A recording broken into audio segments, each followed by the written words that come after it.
war couples later on with fear of biological and chemical war. What if the Soviets spread deadly bacteria over highly populated areas, or spray into the air invisible chemicals that can kill thousands on contact?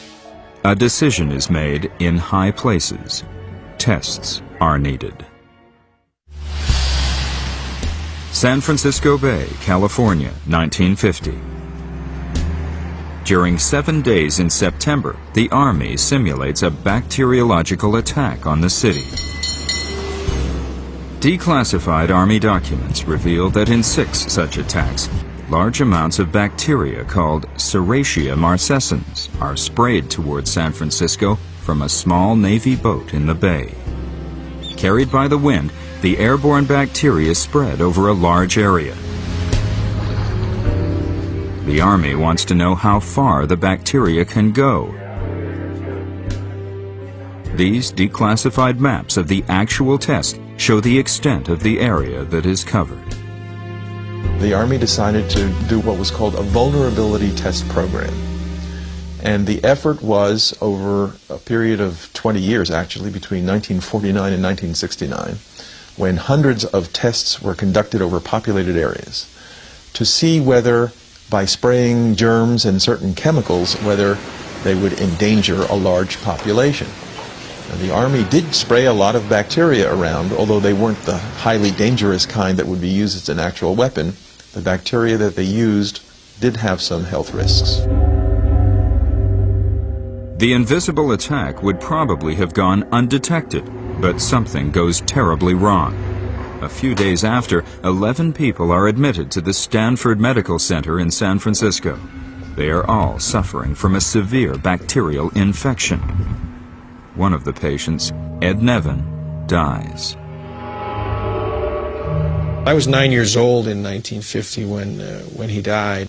My mother was a nurse. She was actually helping to attend to him. And it was a terrible sickness. He was going from high fevers to chills. He had hallucinations, and so it was a very, very serious infection and fever that was causing all that in him.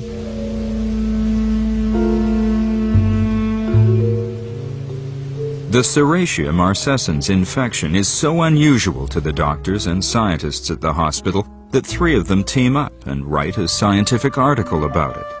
At the time, the doctors are unaware of the tests the Army had conducted using the same type bacteria just days before.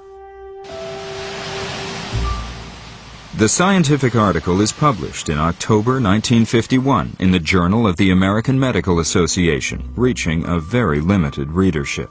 However, the Army does see the article, and a panel of 4 military scientists reviews the case. Some months after, they concluded, and this is a very strange conclusion, that the Army's bacteria and the bacteria that caused the infections in the hospital were not of the same strain or the same nature, and that any relationship was apparently coincidental. That was a real stretch.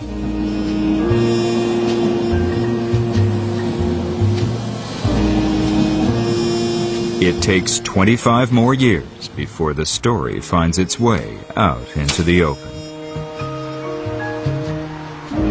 I carried the morning paper on December 22nd, 1976 to the BART station.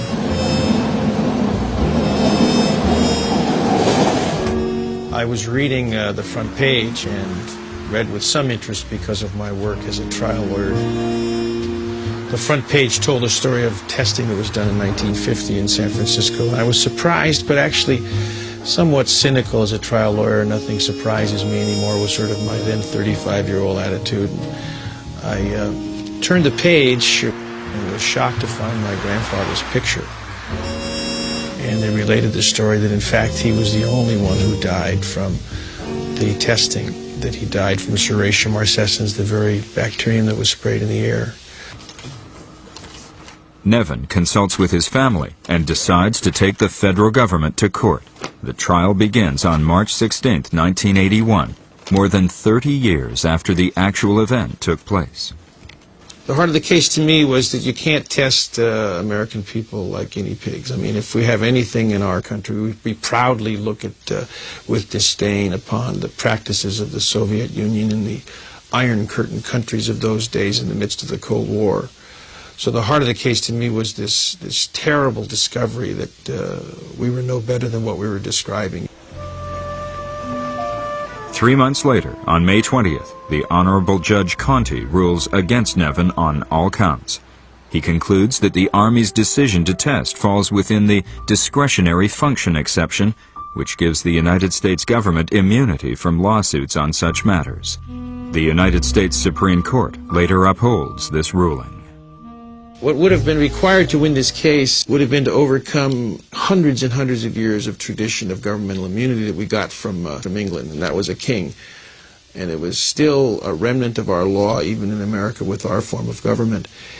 And His Honor at least felt it became clear that we couldn't overcome that special protection the government has. You just can't sue the government for these important matters, says the immunity doctrine. And so what it would have taken to win the case would have been to overcome that immunity doctrine, and at least in these judges it wasn't so. San Francisco is not the only city targeted for a simulated biological attack.